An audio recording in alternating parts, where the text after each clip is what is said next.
Sekda Kota Tasikmalaya, Dr.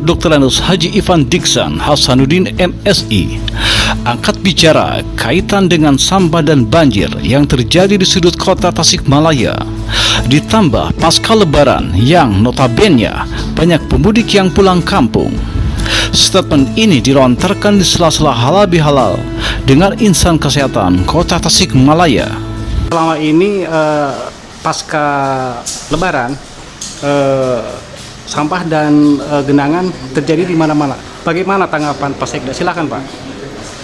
Ya memang menjelang Lebaran sampai dengan pasca Lebaran curah hujan mulai tinggi. Nah, ini juga terkait dengan kondisi existing saluran kita yang memang beberapa saluran kan juga dimensinya sudah tidak memadai ya, sudah tidak memadai. Jadi artinya bahwa air itu tersalurkan, tapi memang pada satu ketika curah hujannya tinggi, memang tidak semua tertampung, sehingga ada sebagian yang menggenang. Tapi genangan itu juga tidak berjam-jam gitu, jadi masih bisa tersalurkan. Nah, tinggal permasalahannya kan bagaimana kita mengoptimalkan saluran-saluran yang ada. Nah, ini juga mungkin jadi tugas dinas terkaitnya, termasuk juga mungkin dengan masyarakat gitu ya, dengan bagaimana kita memelihara saluran-saluran yang ada, sehingga dengan dimensi yang terbatas ini saluran ini bisa optimal mengalirkan air gitu. Yang kedua juga bagaimana saluran itu juga terjaga dari sampah, karena sampah juga kan jadi salah satu faktor penghambat aliran air kan gitu. Nah, ini juga ini tentunya peran masyarakat ya, kesadaran kita semua gitu ya, untuk bagaimana kita memperlakukan sampah dengan baik gitu.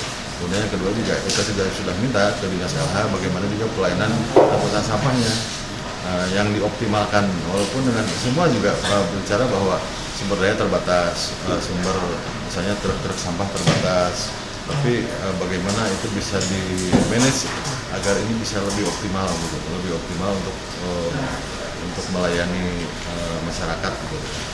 Pak, terutama di dataran rendah Pak, sering terjadi genangan air itu, apa memang perlu diperlukannya adanya saluran induk Pak yang dibuat gitu atau bagaimana? Ya kan kita tidak bicara satu tempat ya, kalau bisa begitu kan, karena ini kan satu sistem, jadi kan dari hulu ke hilirnya.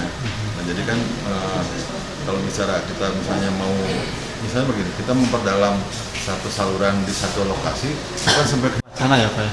Kalau itu sebenarnya sudah terpikirkan juga, Nah, termasuk juga bagaimana upaya kita, misalnya apakah kita juga bisa mendapatkan pendanaan dari provinsi dan lain-lain untuk membenahi saluran-saluran kita, termasuk juga bagaimana tugas kita semua untuk memelihara. Permasalahan yang ada adalah bagaimana masyarakat turut serta atas kesadaran tertib membuang sampah pada tempatnya. Apalagi sampah yang dibuang di saluran air akan menghambat aliran sungai maupun drainase tidak lancar dan terjadi luapan air